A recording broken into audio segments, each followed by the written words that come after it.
What's up, man? What's going on, brother? How you doing? Good? Good, yeah. Can you hear me with this? Yeah, everything's good. I can hear you. Okay, sweet. Do you want it vertical or horizontal? Better that way. That way? Sweet. Better that way. Yeah. Then it takes up full screen. Boom. Done and done. Sick. What's All right, going man. on? Fuck. I've seen your face so much, but I have no idea who you are. Well, we'll get to know each other a little bit here. I feel Hell like yeah. we got some similarities Oh, yeah, in that's for sure, man. in background and in I think training methodologies and Yeah, even just some of the worlds that we both function in. that's for Um, sure. well, yeah, tell me a bit about your background, your I guess your main base. Yeah. Are we live right now? We're live, yeah? No, I don't do live, brother. I'm just recording this. Oh, That okay. way, that way we can. Edited I like and doing live sometimes, but I feel like when you do live, everybody else just wants to be seen or heard. yeah. No, I Distracts. You hear. know what I mean? Totally agree. Totally agree. Yeah. Sweet. Background, yeah. I mean, to any of the listeners, you can just check all this out on calgarygongfu.com. But started off with karate as a kid. Karate turned into taekwondo. Taekwondo turned into kickboxing. Kickboxing turned into like kempo karate / kung fu. Little choi lu fu, little hungar there. Yeah. Went to the military for 3 years. Came back from the military. Dove deep into the LEO side of training.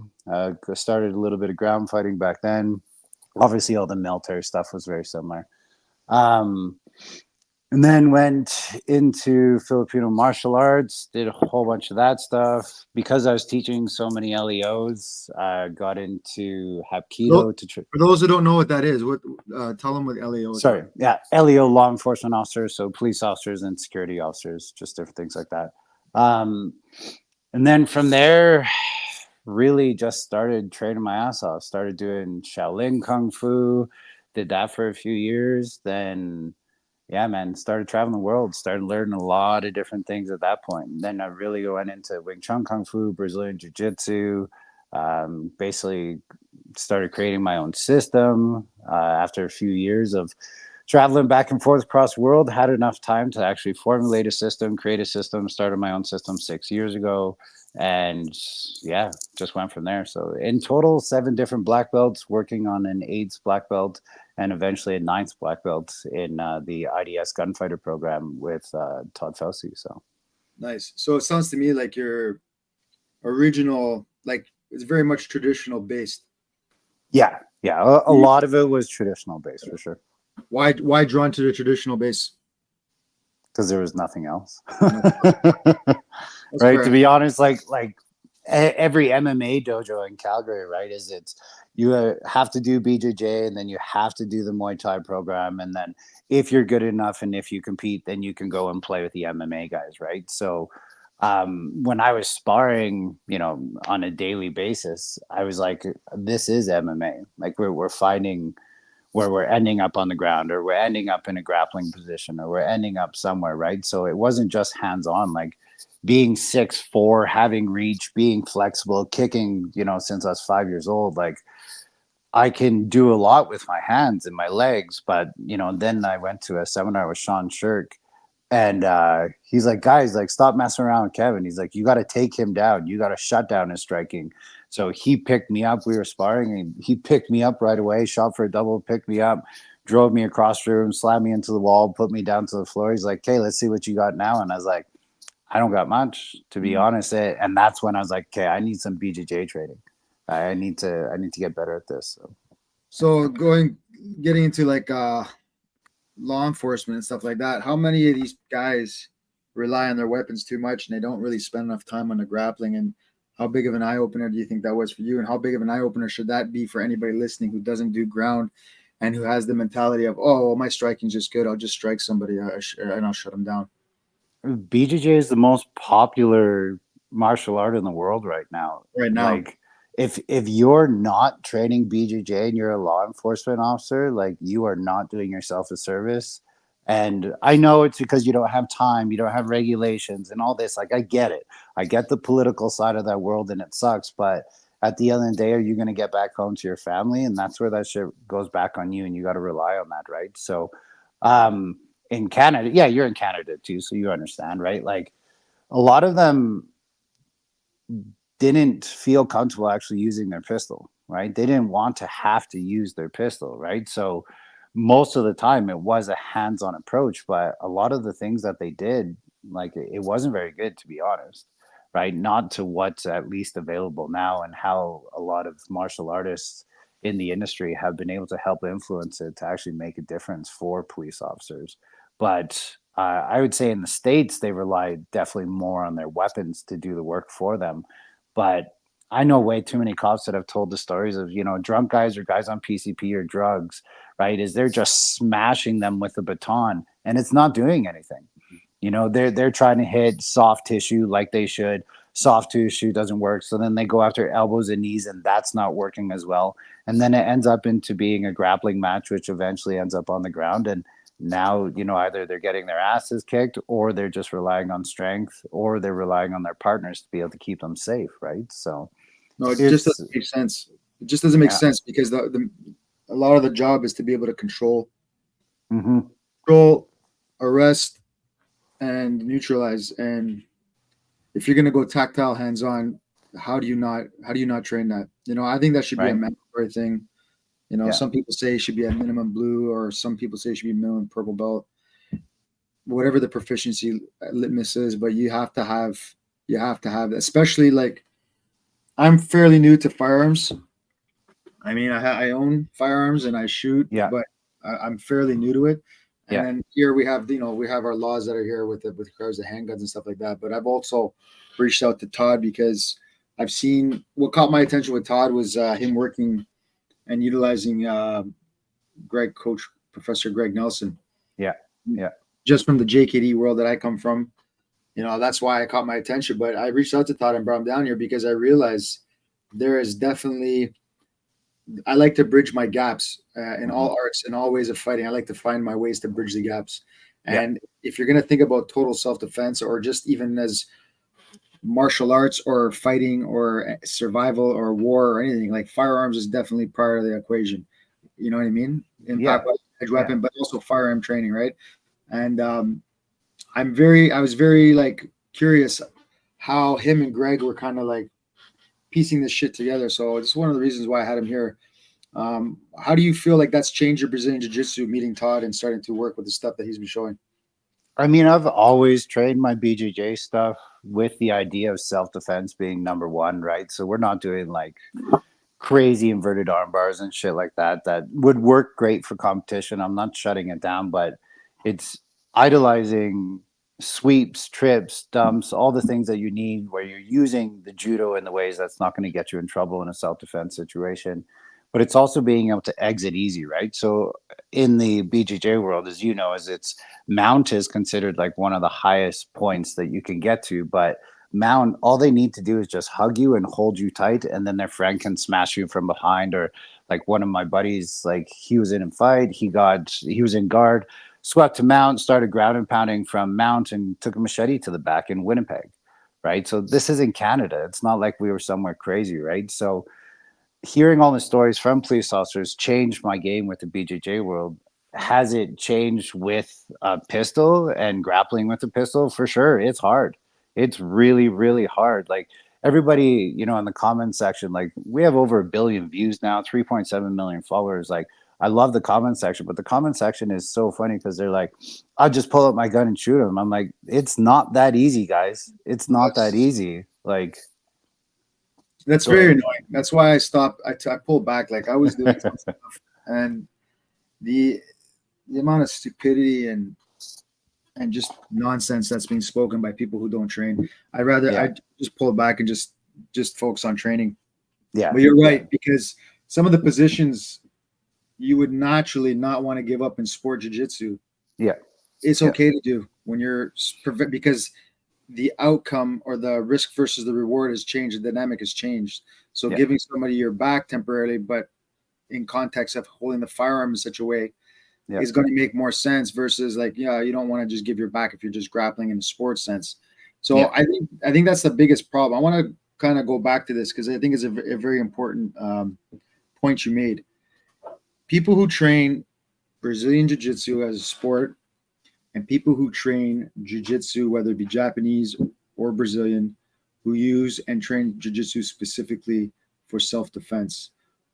Why do you think these two types of people who train the art have this like misunderstanding of what the other one brings to the table? Well, I mean, I think that depends on your social circle more than anything. Like, I try and surround myself with people like yourself and Todd and people that actually understand what it means to have a self-defense mindset, to train for the street, to train for multiple attackers, right? Where like I love martial arts, as you know, right? Like we love martial arts. It's a great thing to do. There's so many benefits from it. But I was doing a podcast yesterday with Todd, and it's like, just don't say it's going to work for self-defense, or don't think that because you train martial arts you're good at self-defense, because you're not. You have to train with the mindset to get there. Are you learning a lot of great things from it? Yes. Do you have good proprioception? Do you know where your hands and feet are? Do you know where your opponent's hands and feet are? Do you know how to manipulate them? Do you know how to move them? Do you know how to move yourself?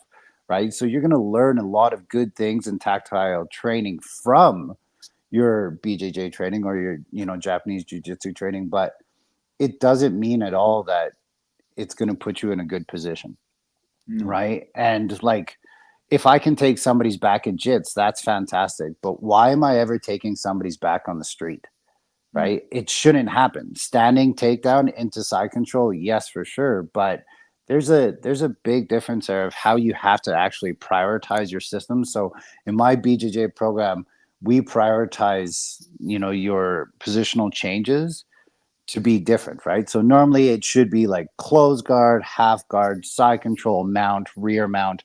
That's typically what you see in BJJ competition, right? Where we're going close guard, open guard should be able to get you a sweep to be able to stand back up. So it's all the same. Side control is definitely beneficial, but mount is not. North south takes place of mount, because north south gives you an exit, right? Where mount is going to keep you in that fight, right? Rear mount only happens like super rare, but like if I'm in, say, three-quarter mount or modified mount, right, and buddy's friend comes up and tries to smash me or kick me from behind, can I take the back and kind of use his friend as a human shield? For sure. But you've just made the fight 10 times harder to be able to escape and to be able to get back to your feet, right? We're biped creatures. We need to be on our feet to do things. That's why I have a bias and I don't do a lot of kicking. I've kicked for 35 years, but it doesn't mean that I would use my kicks in a self-defense altercation, because I need to use my hands first. And if my training kicks in and the environment dictates it, and my footwork dictates it, and my footwear dictates it, and all these different things, then I can use them, but it doesn't mean I should, right? And there's a lot of things that we learn in martial arts that are fantastic for proprioception, but it doesn't necessarily mean that we should be using them in combat. So Yeah, I just try for myself. I try to stay away from possible and stay with what's probable. yeah, Like yeah, with regards to kicking, I have used kicks in real fights, yeah, and I mean like street altercations. But in all reality, man, a good old fashioned dick kick and an oblique kick, and that's yeah, it. yeah, And most of the time, if I can get you, if I can hit you, punch you, I will. yeah, Um, but like, I always try to get that oblique kick on the step in, or just quick kick to the groin. And even if it doesn't subdue the person right away, I'm yeah, usually following up with that right away. But it's yeah, just more of that. I just try to use the tools available. I'll never probably try to head kick somebody in the street unless yeah, they're on yeah, their hands and knees. You know what I mean? yeah, Maybe I'll kick them in the head. But yeah, yeah, no, I think you're right, because I do the same thing too with like when we have a closed door session with some experienced guys from different arts, yeah, and kind of like what we used to do with the boudoir, except with all the fucking bullshit filming. But yeah, we try to problem solve and just say, okay, what's a bad situation to be in? yeah, All right, let's just see what happens. And that's why I kind of like I like the way Todd works as well. He likes to put yourself in the problem first, yeah, go through it, and then he'll come back and he'll like address it. And I think that's where you learn. And I think that's a lot of people who train martial art. I seem to think that a lot of people who train martial arts, who started martial arts, never really got into altercations outside, but the people who kind of like fought outside and then learned martial arts had a different reference point, a different way Yep. of engaging, and they're able to kind Yep. of go through what the bullshit was much quicker, and we're able to allocate resource, time, and focus Yeah. to the possible, not probable, Yeah. or the probable, not possible. Yeah. So when you I guys do your BJJ for your program, Yeah. how quickly are you implementing the component of striking, or are you guys just do you teach them like the fundamentals first of like frames, this, that, and the other, or do you incorporate that striking threat right away? So in my dojo, I have many different classes, right? So the Gong Fu program, Gong Fu just means mastery of yourself for those of people that don't know. So mastery of myself was taking all the arts that I've trained and combining them together, right? So you can call it MMA, built for the street, because it's a self-defense mindset that we train with. So in my Gong Fu program, we do kicking, punching, and ground fighting, right? And at the higher levels, then we start bringing in weapons and, different things like that. So in the Gong Fu program, we'll do a 10-minute warm up, which is just building martial art muscles. No push ups, no squats, no sit ups. We use all of our martial arts techniques in order to build the muscles that we need to be able to actually be able to defend ourselves. From there, we go into 20 minutes of ground fighting techniques. All of those ground fighting techniques are going to start in a compromised position. And that's where you're allowed to go hands on as well. So in my white belt curriculum, it's somebody has sucker punched you or pushed you, or you've fallen, or you tried to head kick somebody, you fell on your ass, or you were drunk when you tried to swing at them, whatever. They're standing, you're on the ground. How do you fight back to your feet? How do you use your BJJ and all your good, just tactical stuff that you need in order to get back up to get you back to your feet? Because that's where you need to be. Blue belt in my system, then, okay, now you've been knocked out or knocked down and somebody has jumped on top of you into mount. How do you fight your way through half guard and back to close guard? Or how do you use your mount to be able to get back to your feet? It's always prioritizing getting back to the feet. At brown belt, where now it's a close guard fight. So now you're in close guard. Now, how do you get back up to your feet from close guard? Using sweeps, arm bars, triangles, different things like that, but trying to escape, not focusing on the subs. And then at red belt, we're actually starting to work on top game. So now, okay, now you have to maintain top. You're safe in order to be able to do so. Your head's still on a swivel. You're trying to get away, but it's always starting in compromised positions for probably the first 3 to 4 years, 5 years of training with me. My BJJ program is now when we actually put on the gis and put on the kimono. And now we're just using the similar techniques that we're using, but we're not punching in the BJJ program anymore. The BJJ program, you can still rank in a traditional BJJ system using my sensei's curriculum and modified with mine. But now there's no focus on punching at all. And now we're getting better actually using um, t-shirts and the gi and the garment to actually make a difference, right? So they're very similar, but also they complement each other, but they're also different. But my BJJ program is not built for competition at all. It's the number one focus is how do I escape? How do I evade? How do I sweep? How do I get back to a dominant position? So in that class, like this week, we did all compromised positions from bottom side control, right? And you got to be able to get back up, right? Or get to your knees again or get to your feet. So How long do you feel like the average person is able to kind of translate between those two types of training, even though they had that synergy? I would say the 98% of my students train in the Gong Fu program. And then because they want to stop sucking when they do the ground fighting portion in the Gong Fu, they then come and train in the BJJ class. I have very minimal people come to just learn BJJ from me because we don't compete and because we're not focusing on competition. So I would say it's actually the Gong Fu program is what feeds the BJJ program, but it's really just an extra chance to train. So, for example, that's on Tuesday nights.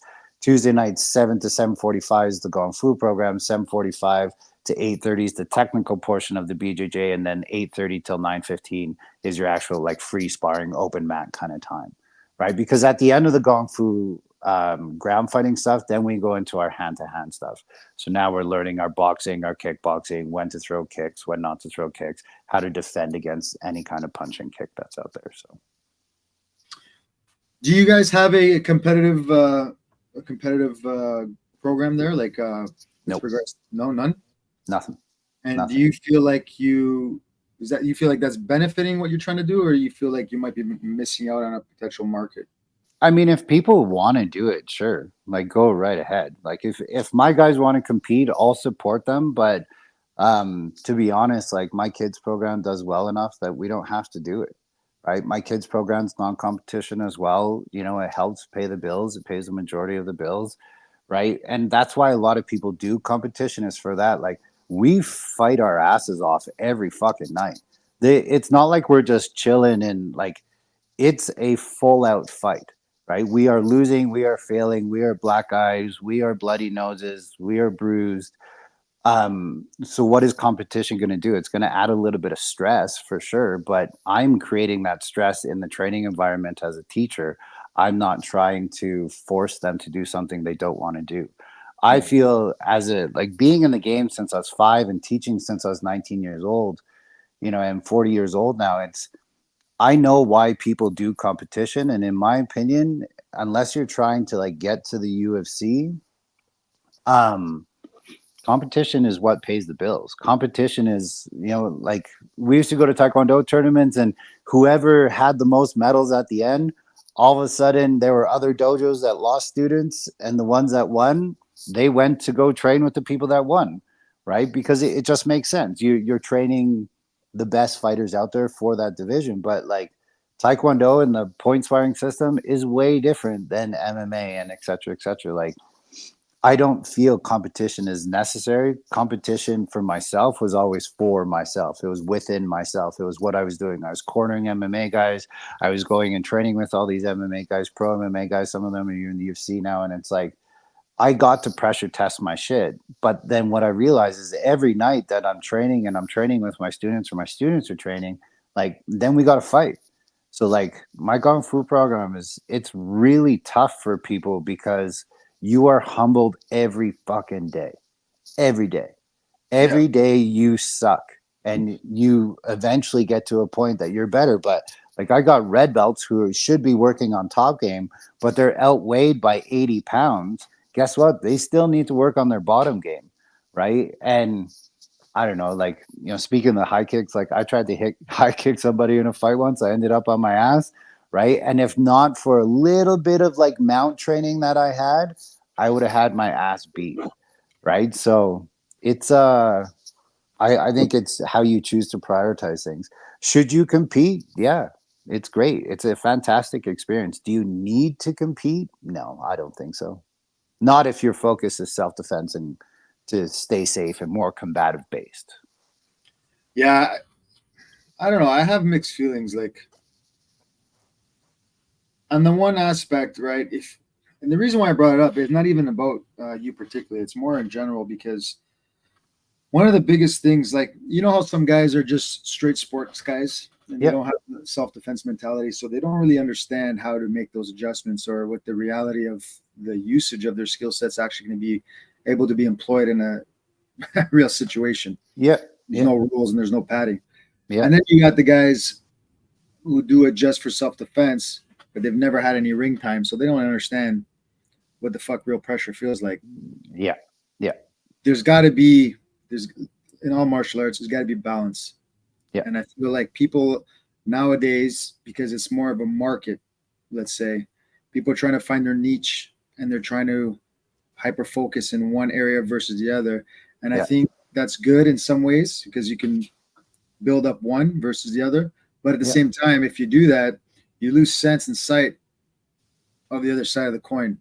Yep. And so some people, because of the way the mainstream in this industry is, some people will look at a guy like for example, a guy who's really skilled in self defense, and they like my gym, they pressure test their shit, they work for right. But let's Yep. say for example that person doesn't have students who have won an IBJJF or have won a title in Waco or Waco or Yep. whatever, right? They don't Yep. see that shit on the wall, so they bypass it and they're missing a good gym. All Yep. right. Yep. So then that's why for me it's like yes, I understand what you're saying. It's better to at least if you're in the gym and you're fighting and you're earning and you're testing, that's what matters, Yeah. because you're gonna have that sense of confidence. Like, okay, listen, I don't have the answers for everything because I'm not a mind reader. I don't know exactly how I'm gonna get attacked, but I am daily fucking testing this shit out, Yeah. and my senses are sharp, and I'm able to adapt and think on the fly, and that's Yeah. more than what most people are gonna be able to do. That's for sure. That's for However, sure. however, it's also, I think, good that even if you don't have a competitive team in your school, I think it's very important to train as if you were. Mm-hmm. Meaning, like, don't be afraid to go spar people who do compete. Yep. And like I Yep. did that too, because I started late. And like my goal for starting martial arts was like yourself. It was more about, because I had been in shit on the street. Yep. And so I was like, no, no, no, I need to change. I thought I knew how to fight. And I'm putting myself around people in situations where, like, oh shit, this is a different kind of danger. Yep. So I had to learn to fight. That's Yep. why I learned to fight. But anyway, but I always made sure, I competed a few times, but I always made sure that the guys in the gym who did compete, I needed to test myself against them, because Mm. that, for me, that was my measure. I'm like, if I can compete with these guys Yep. who do this competitively against other people at this Yep. level, and I can hold my own or even win sometimes, I'm good. For sure. I'm good because I know I'm going to match myself well against a potential threat in the street. But the only thing is that self-defense mentality where, that being said, I don't know how that attack's going to come. I don't know how many they're going to be. And that's the Yep. unknown that, unfortunately, for self-defense, you can never really be 100% prepared. Oh, at all.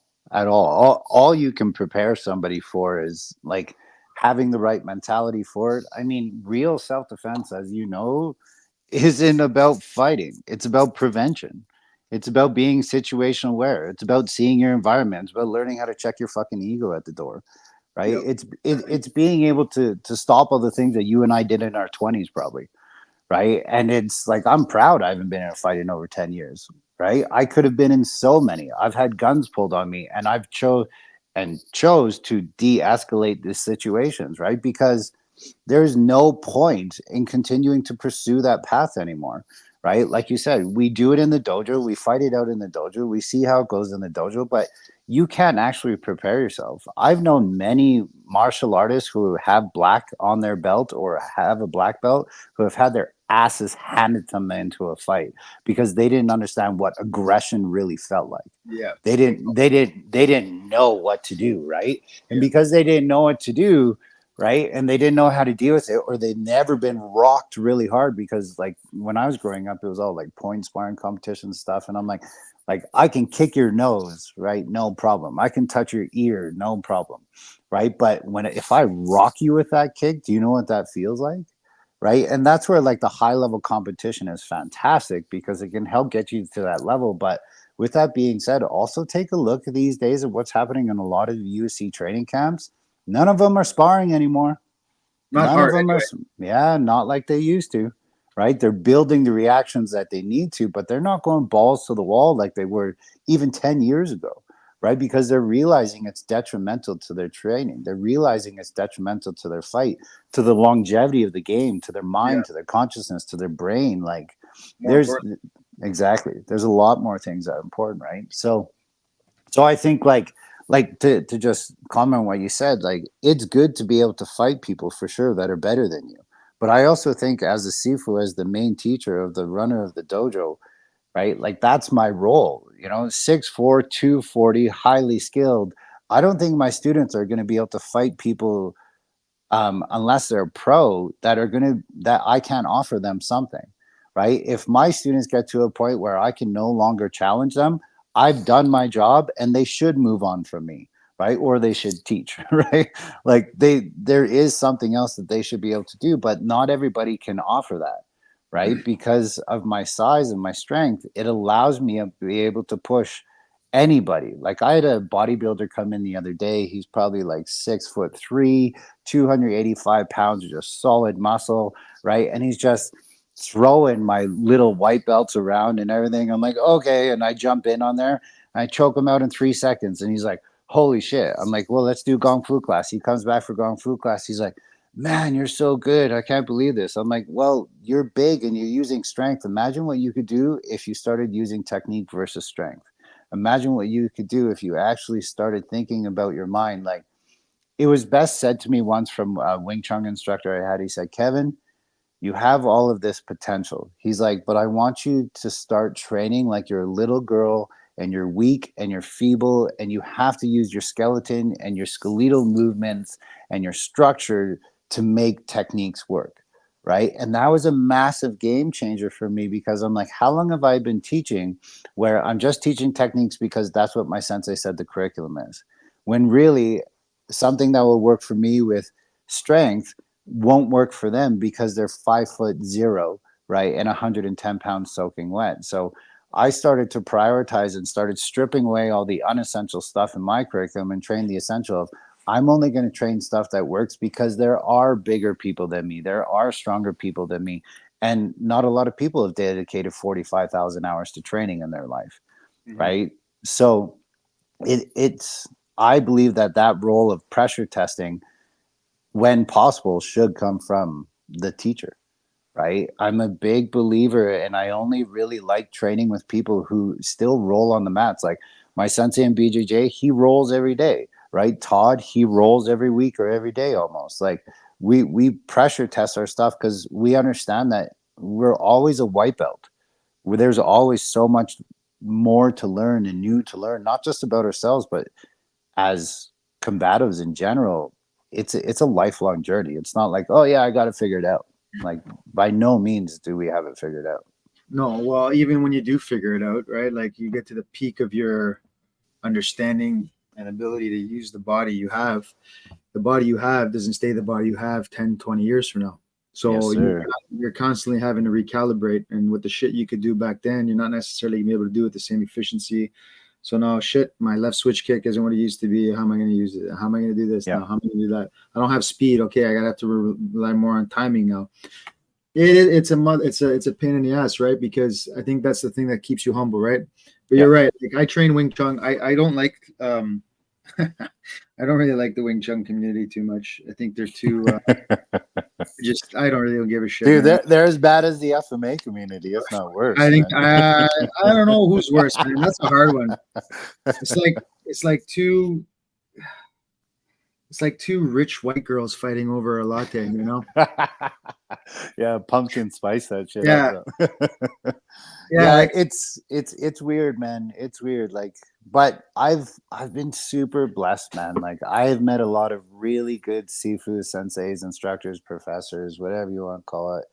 And they're also all very real though, right? They're like, hey, listen, like you can outbox me, you can outkick me, you can out grapple me, but if I get my hands on you, I'm gonna hit you once or twice at least because I have the sensitivity training to get there. And like that makes me want to train with you for a very long time because you also understand that every martial art has its weaknesses. Every martial art has its holes. That's probably why you train Jeet Kune Do, right? But for me, I just every hole I had, I just go to that traditional martial art. I learn what they have to offer, and then once I mastered that, then I go to another one. Then I go to another one. Then I go to another, and that's why I kept doing all these traditional arts. And then I said, okay, who has them all combined together? And maybe it's just because I don't have a lot of Jeet Kune Do guys out here, or really good Jeet Kune Do guys. But I went to some Jeet Kune Do schools, and they were mostly FMA guys, or they're mostly kickboxing guys who are yeah.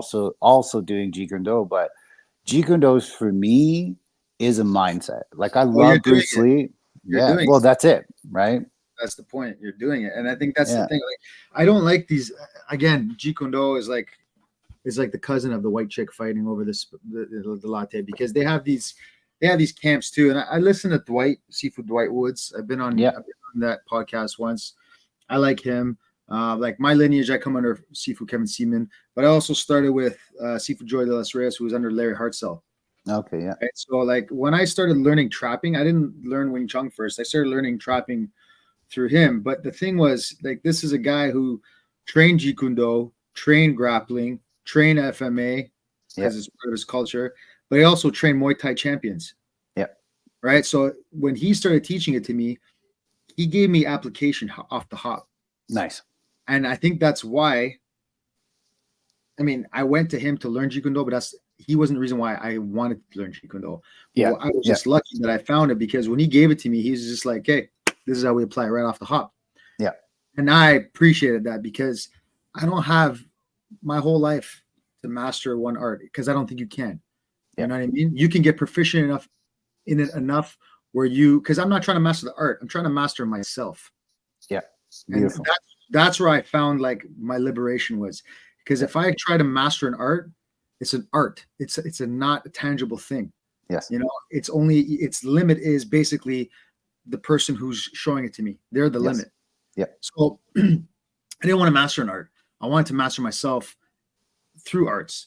Yeah. And when I trained with him, I was able to apply right away. And he always gave me the mindset of like, man, finish the fight.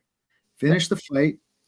Don't get caught up in these like I'm trapping you like it's an Ip Man movie. Yeah. You know? It's maybe Yeah. like one, two things, and then that you're back to basic boxing or whatever it is that you're Yep. doing.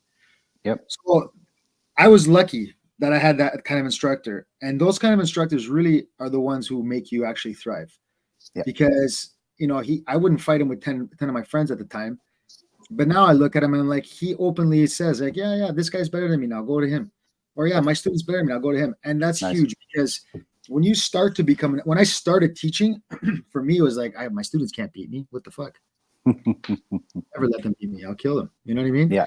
Like Yeah. you can't think like that because that's the point is you're gonna get older, right? And they're gonna get stronger and you're gonna get weaker. And Yeah. you're gonna get slower and they're gonna get faster. Yeah. But some people they think that's their limit, that oh, I can surpass my coach now on to the next one. And I find that very, very egotistical Yeah. because even though yes, you might have surpassed them, but this person helped you surpass them. Remember. Mm-hmm. But not only that, what he cannot physically do anymore does not mean that he doesn't have the intelligence or the understanding on how to make the young vehicle do it. Yep. You know, and like guys like Customato and Freddie Roach, and you just look at anybody, you see these minds. These minds are the things that they preserve the art. Yep. How do you think? How do you think that is perceived today by most young people? Do you think that they only judge their instructor by what they can perform versus what they know, both, or vice versa, the latter? Well, I mean, young people is a pretty huge generalization, right? Because every single person's Let's say up to gonna be 20. different. Let's say up to 22 versus 22 to like 35. I mean, there's a big difference, right? The older you are, the more that you're going to choose to respect the traditional teachings, right? Like I love my Wing Chun, I love my sensitivity training, but that's what I call it, right? I do Wing Chun, I teach Wing Chun, and I do sensitivity training even in my Gong Fu program because it's going to help you be able to do something. You said it so well, right? It's like the older we get, I'm not as fast as I used to be. I'm not as flexible as used to be. My agility isn't the same as it is. My spine's all kinds of fucked up. Like, I'm not going to be able to move like I can. But choosing arts like Wing Chun and BJJ will always give me an advantage, even to the younger, faster guys, because your sensitivity will continue to grow as time goes on, right? Where if you're a boxer or a kickboxer or Muay Thai guy, eventually you're going to do this, right? And that's why you see a lot of good Muay Thai guys. Where are they most dangerous? They're most dangerous in the clinch, right? Because their training, their speed is down. But if they get their hands on you, right, boom, they're dropping beautiful elbows. They know exactly when to throw it inside the clinch. They can dump you, at a drop of a hat. But that's where that art, that's where that sensitivity, I think, will always keep you above your students, right? And that's why I started training those arts, because I was like, hold on, like I'm not getting fast anymore. I'm starting to slow down. And I realized that at like 35 years old. And I'm like, Yeah. okay, like how am I going to be able to keep up with these young guns? How am I going to be able to go through? Well, just having the humility alone to say that, those are the types of students that I want to attract. So if there's a young like 21-year-old and he comes in and he just needs his ass beat, and once his ass is beat then he wants to train with you, that's great. But that's why, like, I call it Gong Fu, right? Because it's everything, like you said, it's your ability to master yourself. But there's three elements of that: master yourself physically, master yourself mentally, and master yourself spiritually, right? If you're not mastering yourself mentally and spiritually, you are missing what martial arts can do as a gift for you. You are missing those things. And if you don't want to learn that, And if you don't want to respect that with your teacher and you have your own path and own direction, go on your own path. That's fine. I don't need you as a student, nor do I want you as a student. Right? Like that's why, to be honest, that's why I like staying away from competition based people, because competition comes with ego and it needs Oh, to. fuck. It needs to. If you don't have an ego, you are not going to make it competing. You are not going to have that drive and that passion. And yeah, you're an asshole. And yeah, you're Conor McGregor. And, everybody hates him, right? But he's playing his role perfectly. He's doing exactly what he needed to do to get the fights, to get the pay-per-view views, to get everything. And you have to respect the game because he's playing that game perfect, absolutely perfect. People are like, oh, I hate him. I don't like who he is as a person. Well, yeah, because he's not a martial artist. He's a fighter, right? Yeah. But if you can actually be a martial artist like GSP, Anderson Silva, like all That's the grades, like, yeah, that's it's funny you say that. Like, I kind of half agree with you. You can't. First of all, you can't hate on Conor McGregor because you don't fucking know who he is. What you see on mm-hmm, TV is not who he is. mm-hmm.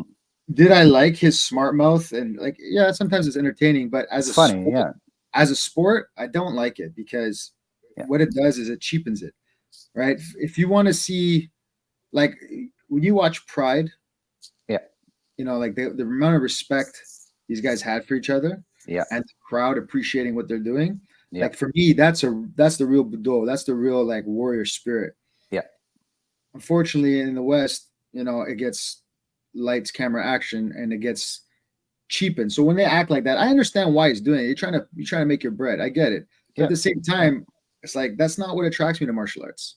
yeah, And because we like it and we pay attention to that, it gives him the green light to do that. So all of a sudden, I think it really started with Chael Sonnen. Then Chael Sonnen and the guys picked it up like McGregor and fucking blew that shit out of the water. And yeah, now you get a lot of stupid shit like people talking about their family, this and that. Like for me, that kills it because yes, as a business you want to make money, but at the same time, you guys are influencing the next generation. yeah, And even though they're fighters, yeah, there's still some guys in there that are martial artists. Like, and that's why you yeah, mentioned GSP. Like GSP, if you look at GSP's time period, he was the first guy to start getting actually big ass sponsors like Under Armour and Gatorade and stuff like that. The man wore suits to the press conference. The man yeah, didn't wear like this is what made it become mainstream. yeah, Once it yeah. became mainstream, it's like it's hoarded itself out. You know Mm-hmm, what I mean? And mm-hmm. I think it's a decay, really. Yeah, But yeah, but like being that martial artist and being that fighter, I think is a very important distinction, but it should be respected for both. And like guys, like imagine like GSP now coaching, right? And I'm surprised he doesn't. Maybe he does help at TriStar. I'm not sure. But when a guy like that with that experience, but with that kind of like I did what I did with class. yeah, I think it yeah, helps carry different type of people for sure. because we also have to be careful too. Like these these gyms where like for example my student she just had her first Muay Thai fight Yeah, near PSO Muay Thai Ontario and like you say yeah you need to have ego. I don't know if it's you need to have ego or you just need to have confidence because there's like a fine line almost between them. And you know how everybody martial arts say oh there's no ego here. Well, that's kind of bullshit. We all kind of have ego. for If we sure. didn't have ego, we wouldn't be doing what we do and how we do it. Yeah, But to have ego and have confidence, I think that's a little bit of a fine line and a distinction of the person who's actually conducting themselves in the art. yeah. But Well, and it's also like ego isn't a bad thing. not It's just necessarily. it's yeah, right. It's helping you. Like the positive side of ego is it's going to help build confidence. It doesn't mean that you have to be like McGregor or Sonnen, where if you want the big bucks, you have to get to that point. But it will help you.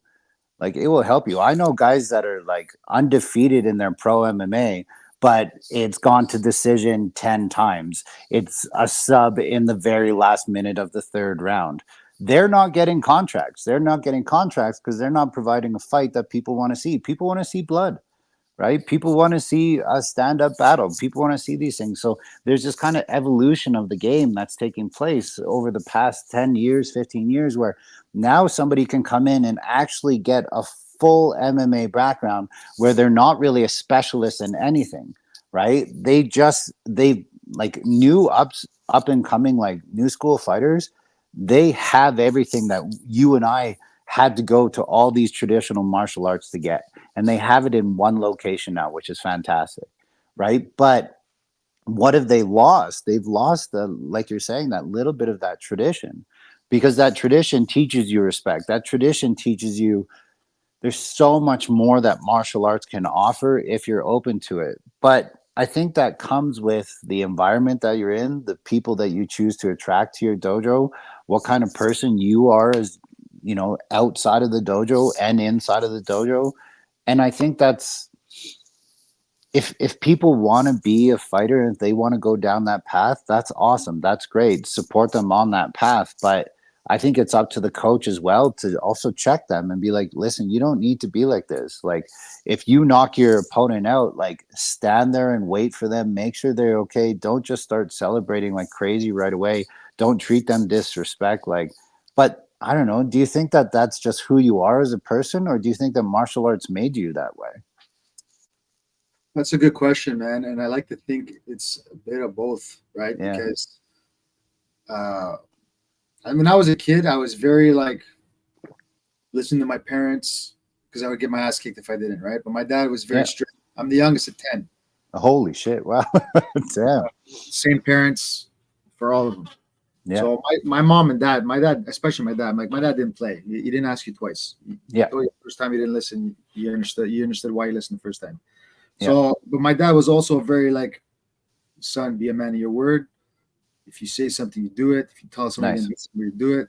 Because if Nice. you don't, you're a disgrace. Yep. Right? So that shit always was instilled for me from as a kid. But Yeah. then, you go to high school and you go here, you go there, you start learning shit.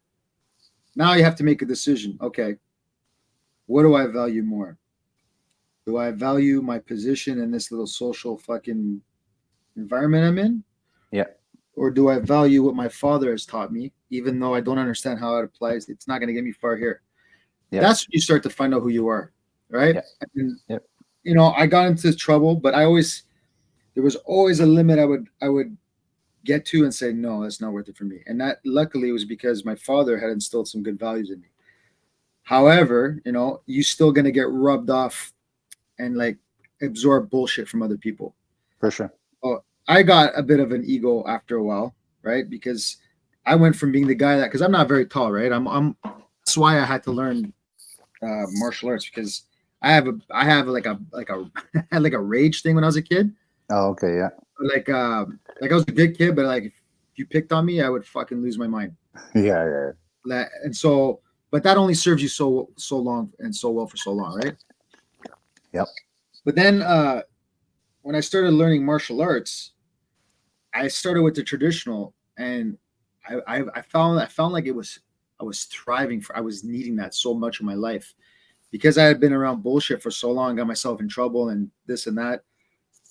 When I finally had the traditional martial arts, it kind of made me refocus and go back to my dad's teachings. Nice. So that's what kind of made me like feel like, yes, this feels right, because Yeah. I'm getting the physical shit that I needed for release. Yeah. But it's coinciding and it's landing up with values that my father instilled. So Yeah. now I know how to use what he was teaching me in a way that's going to serve me now. Nice. So that's Nice. why I stayed with that. But then it was always that question of like, is this shit really going to work? Do I really know what I'm doing? Yeah. So then I started to venture to the sports side, and they were two different cultures. For sure. And I seen a lot of stuff I didn't like in the sports combat kind of world, but I also respected it, because whether or not these guys had, good conduct, they were still putting themselves out of their comfort zone and working. Yep. And I could value that and I can appreciate that. And I always used to think, I was like, man, because I would do traditional arts and then this combative arts, and I always hear one talk shit about the other. I'm like, oh, you guys just don't understand each other. Yeah. Like I'm doing both here, and I see value in both. If you guys kind of, both worlds are kind of like sit down, and at the end of the day, you guys would probably appreciate each Get other. along. For sure. For sure. So to go back to your original question, then, like, you know, that, let's say like the 18 to 22-year-olds, then I think we just answer our own question of, well, it depends on what they're coming from. Are Yep. they coming from a good valued home where, you know, having a dad that whips you into shape, or having a dad that teaches you how to be respectful, right, is super important, right? So, but we're living in a world right now where that shit doesn't happen. Like, there's little punks out there. Like, I just seen a video the other day. It's like they're in the parking lot. This like 16-year-old kid has this like super nice car. The cop comes up and is like, "Do you live here?" He's like, "No, I don't live here." He's like, "Then you need to leave." And he's like, "You can't tell me what to do." And there's like crazy disrespectful to the cop. And like, when I was growing up, yeah, we were shits. Yeah, we got in trouble with police officers. But the second that that cop came around, you smartened up a little bit more. Where nowadays they don't care. And they don't care because society, and, you know, I don't want to get into a little anti-establishment bullshit, but like, but nobody respects authority anymore.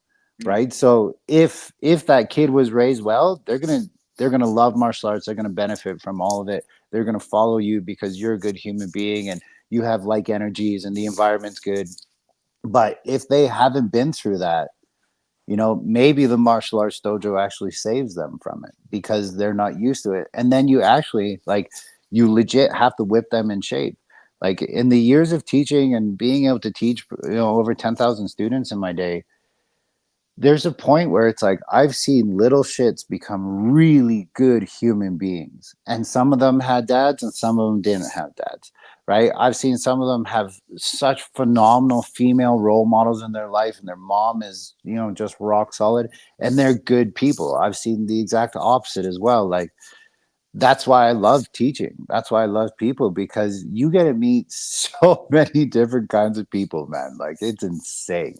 It's Yep. insane. And you get to see, I that's why I love psychology, right? Because you get to see, oh, you are this way because of this. And guess what? On the mat, that shit's gonna come out tenfold, right? If you have fears of yourself or you have doubt in yourself, I'm gonna be able to know within the first 2 minutes how hard I can push you, because you're freaking out, or you're using muscle, or you're not using muscle, or you're just cowering and you're getting beat into a corner. Like, but you can't lie on the mats. The mats don't lie, right? The second that you're on the mats and you're going at it, you see that real person. You see that bravado get brought way down super quick. And a lot of the times when somebody like that, who has a lot of ego or fake self confidence, or who has tried to build themselves up, you know, and faking it, yeah, no, you won't last a No, I get minute that. on the mats. Yeah. It's funny you say that because a colleague of mine, he's actually a student of mine, but he's very, very educated, and he's trauma informed trained. So Oh, okay. Yeah.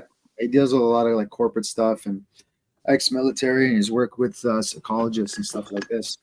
And so what we're doing is we're teaming up together because we're now offering courses where we're teaching self-defense to people and Yeah. somatic training. So people who have stored trauma, they need a place of release. That's why most people will do Yep. martial arts, art, music, stuff like that.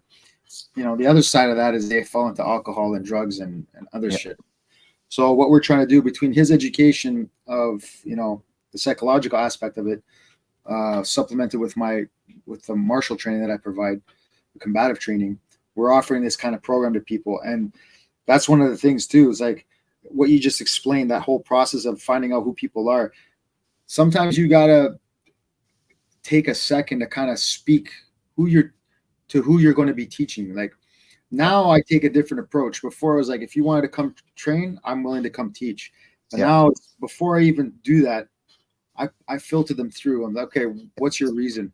I need to Yep. understand what your reason is. What is your ultimate goal that you're looking Yep. to achieve with me?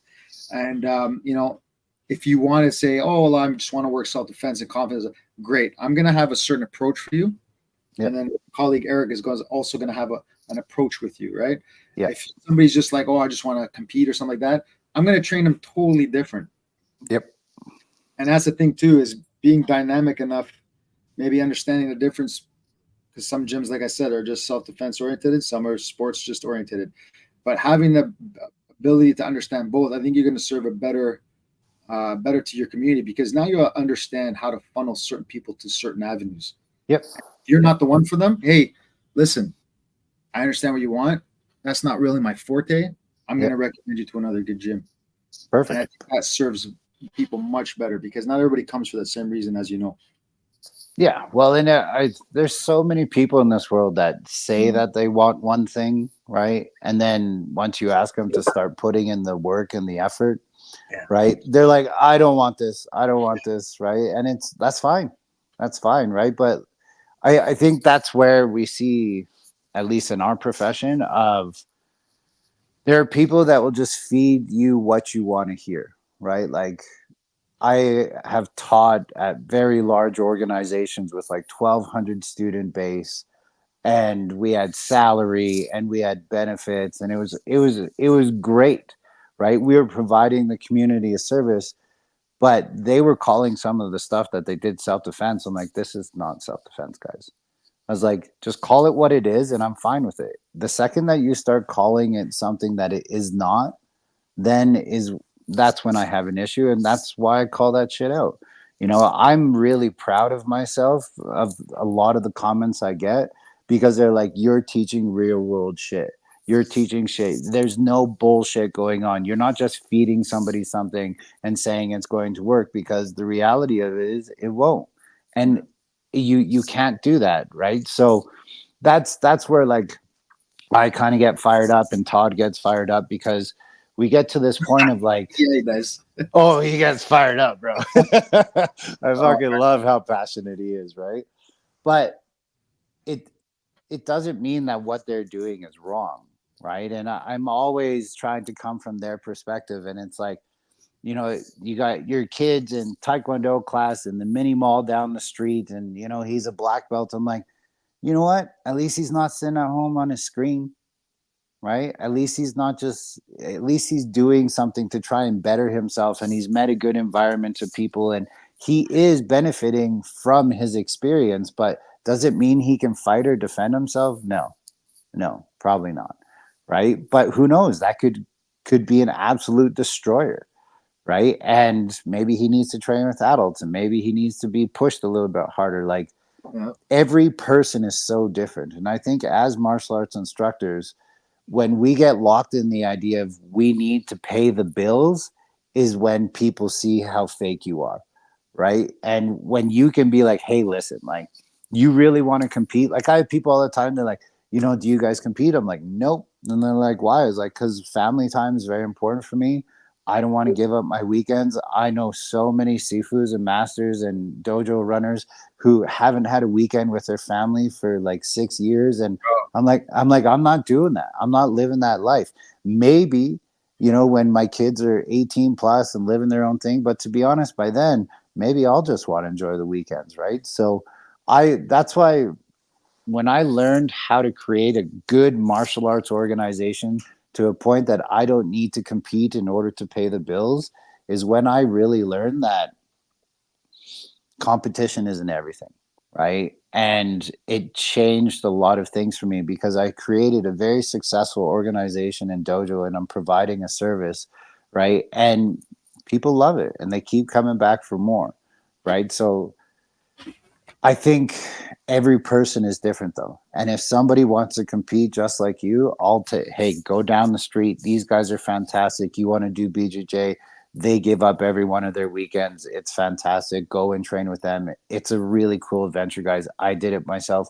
You guys go do it, and you get to experience what it's like. But I know, I think kids, or people in general, have way too much going on these days, anyways, Yeah. right? Where it's like they have piano, they have hockey 3 nights a week, they have soccer, they have martial arts. So like, I don't think that's necessarily a good thing.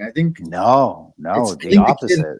no, I think a kid should have, some extracurricular activities, but I think it should be driven by the kid's passion. And I Hmm. don't think the kid should have too many.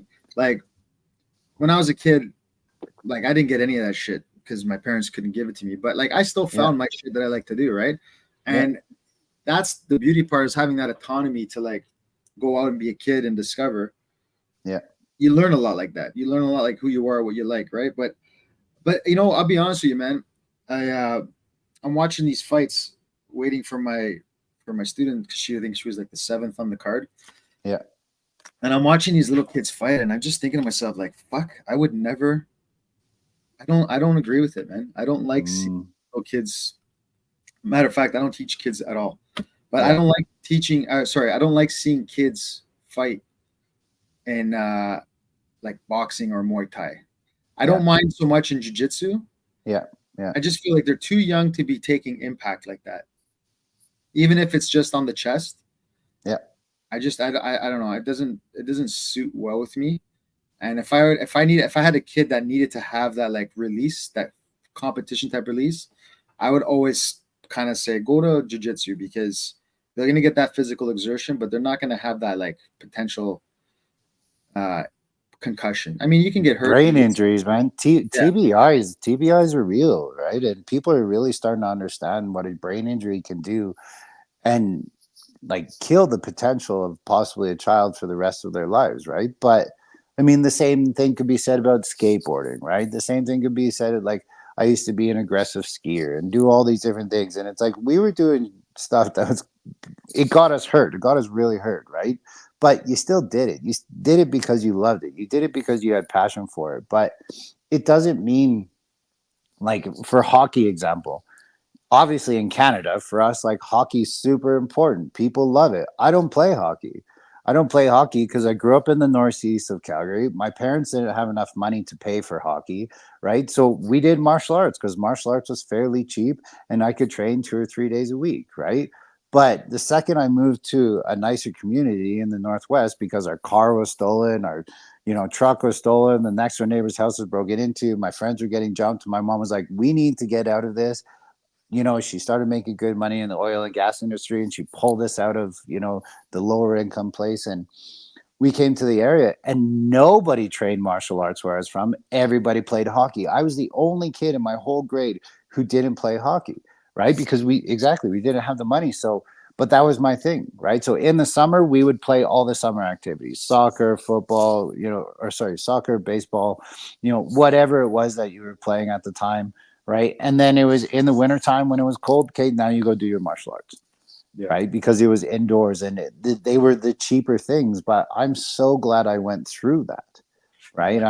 Right at the time you're like, this sucks. Like I want to play hockey, mom. I want to play hockey, dad. But I'm also glad I didn't because I got a lot of friends who play hockey now and like they're different than they used to be 20 years ago.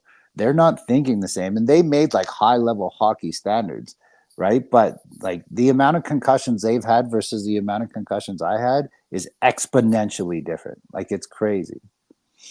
Well, I think about it. You're getting slammed by fucking almost 200-pound guys on skates coming at that velocity into the boards. Yeah. You know what I mean? Or even just having a goalie mask on, taking pucks to the face. And people Yeah. are like, everything we do is going to have some type of danger. But I just feel For like, sure. am I choose? Is this kid telling me? Is this like 8-year-old, 7-year-old kid saying, "Dad, I really want to fight in the ring," Yeah. or is that mom and dad living vicariously through their kid? You know what I'm trying Yeah. to say? That's the Yeah. kind of shit that turns me off. It's like, well, For sure. just let this kid train martial arts. Yeah. He has all this time at this phase in his life where he's a sponge that Yeah. he's going to absorb all this shit, Yeah. all the dexterity, all the reflexes, all the coordination, all the mechanics, all of it. Yeah. When he gets to 16, 17, 18 years old, he's already a little bit of a weapon. He's going to Yeah. be okay with himself. And Yeah. then if he wants to fight, then that's his choice. Yeah. You know, that's I'm a big believer of like let kids be kids, right? And when they're an adult, do whatever you want. Right? Like, but you have to become an adult first. I think that an adult should be like 25 these days because I know a lot of 21-year-olds that aren't 21, like when you and I were growing up, right? at And 21 years old.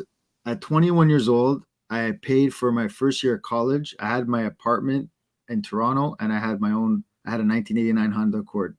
nice. Say, So like, a 21-year-old now, they don't know what bathroom to piss in. So or what litter box to piss it's in. no, it's crazy. Right? It's totally different, right? And Yeah. that just goes to show you like how we are as a society. But anyway, I'm gonna wrap it up, man. I just want to ask one more thing. Yeah. For those people who are, because it seems to me like you're either very good at business or you're a very good martial artist. and most good martial artists have a hard time being also the good businessman. What what um what advice would you give to somebody who's a gym owner or who's looking to start their practice with regards to the business side of the martial arts? Like how to be good at business? How to be good with it, what to deal with, what like, how would you tell Wow. somebody, hey, listen, if you're going to be a businessman in martial arts, you need to make sure you have a team. Like, how would you guide somebody who's asking you, since you've had some success with your school, how would you tell somebody to deal with that? What pitfalls would you tell them to avoid? I'd probably say the biggest thing that I see in a failing gym with a good martial artist who's also a good teacher is they don't value their time, right? So it's they don't they want to do shit for free. They want to help people out because they're good people and hey, like Sifu, I don't know if I can pay the bills this month. All good, all good. Just come in and train. It's so good for you. Don't worry. And next month you got me, right? And it's like the reason why I know this is because I did it. If Yeah. not for my girlfriend, right? If not for my girlfriend being like, hey, you are worth it. Look what you've done to your body. Look at the damage that you've done, right? Like my spine's messed up, my knees are messed up, my hands are messed up, my elbows are messed up, my shoulders are messed up. Like there isn't a lot left on me that's good, but that comes with something. If you met somebody who had 40 or 45,000 plus hours of training in anything, you know that they're going to be at a high level and they're worth something. So when I started making my time worth something and everything I did worth something, people start recognizing that. They see the confidence in that. And then you should start charging those fees for that, right? Like what I do very well now is when it's business time, I talk business, right? You are late on your payment, pay me, right? Well, I can't pay you. I'm sorry, you can't train. Plain and simple. And it sounds weird to even say it out loud, right? Because I'm still not past it, right? But I just actually want to make this world a better place. I want to try and influence people and I want to create an environment to do so. But until you're a business owner, you don't understand what it's like to pay the bills, right? Like people are like, hey, I'm not going to make it for 2 weeks this month. Can I only pay half of my fees? And I'm like, no. I'm like, if I leave for 2 weeks, do you think that my landlord is going to do that? Like my overhead is over 7 grand a month on my dojo, right? Like who's paying those bills, guys? It's me. It's not you. It's me choosing to pay those bills. So there's a lot of people that I think just they choose not to be a businessman and they're doing it for the credit and because they see the changes. I have changed people's lives. I know so many instructors that have changed people's lives for the better. It's great. That's why I But do it. exactly, but you still have to do it as a businessman or woman. You still have to be able to run a business and pay the bills. And I mean, I think that's where a lot of people fail because every martial artist I know, like an actual martial artist, cares so much about making a difference in this world. They Yeah. really do. They are such good people. And I see them being taken advantage of by people that don't, Yep. 100%. right? And that's where I see a very good potential of a martial art dojo failing because they just continue to get taken advantage of again and again. I was very lucky I wasn't taken advantage of, but I could have been very easily, very, very easily. And after learning and giving myself self-worth, and to be honest, as corny as it sounds, but learning to love myself made such a massive difference in what I was worth and what I deemed myself for. And the Mm. second I started doing that, bro, the whole world opened up to me, right? Because when I first started my dojo, I remember sitting there and just being filled with self doubt, right? I don't have any students. I'm paying this overhead. I'm paying for the space and nobody's showing up. And I'm spending money, thousands of dollars on Facebook accounts and Facebook advertising, and all these different things to get it going, and I killed all of it after 3 months because every person that came to my dojo was there for word of mouth. This guy has a great program. You're going to love it. Go check him out. Right. And so I stopped wasting money on those ads, right? Because they weren't helping me. Right. And the amount of money that you spend or you can waste on that. People, if you offer a good product, people will come to you. If you don't offer a good product, people won't come to you. And if there aren't a lot of people coming to you, then you got to take a hard look at yourself and realize why you're doing it. But I put everything into it. I sold my house to start my business. I put everything into my dojo because that's what I wanted to do. That's what I was passionate about. But that means that I had to put faith in myself. That's why I gave myself my own black belt. It wasn't because I had the skills. It wasn't because I created the program. It's because Gong Fu meant mastery of myself. And the next stage and next evolution for me was believing in myself enough that I could run my own place. But when you go balls to the wall and you put everything into it, you have to do those things. When you're just a part-time teacher and you have a full-time job and you're doing it on the side, I know you're super passionate and I love that you're passionate about it. But until you take that leap over to that full-time role, you don't know what it's like, ladies and gentlemen. And it is a whole nother world. It is a whole nother world. And that's why you have to respect those people that have done that. So All right, man. Well, listen, it was good getting to talk to you, man. And I'm gonna be out there. I'm going out there for a conference. I'm teaching at a conference sweet. May. Oh fuck, what is it? May 4th. I think I fly out and we come Okay, back yeah. on the 10th. So we're going Sick. to Edmonton. Okay, So yeah. all right, Edmonton. Maybe when I drive out and meet up and get some training and come visit your school. Yeah, please do, man. That'd be so awesome. You're All right. always welcome for sure. All right. Is there any accounts you just want to give out before I wrap this up? Yeah, I'll do my plug. So if you don't follow me on social medias, I'm on all the social medias, either at Self Defense Goat or Self Defense of Kevin Goat. We're just over 3.7 million followers now, over a billion views. So much appreciated. You guys make sure to like and subscribe if you want to keep the content going. Also, check out the products that I offer on BuddhaBrothers.com. That's my full self-defense kind of program, Gong Fu program. I also offer a knife fighting, knife defense seminar that I did with Guro Dean Franco. That's available on CalgaryGongFu.com.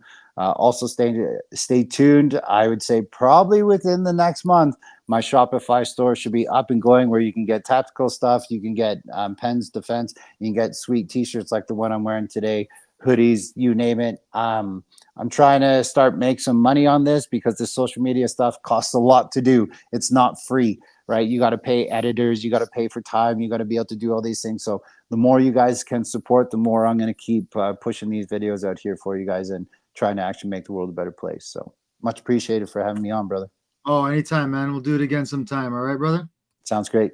All right. Peace out. All right, take care, guys.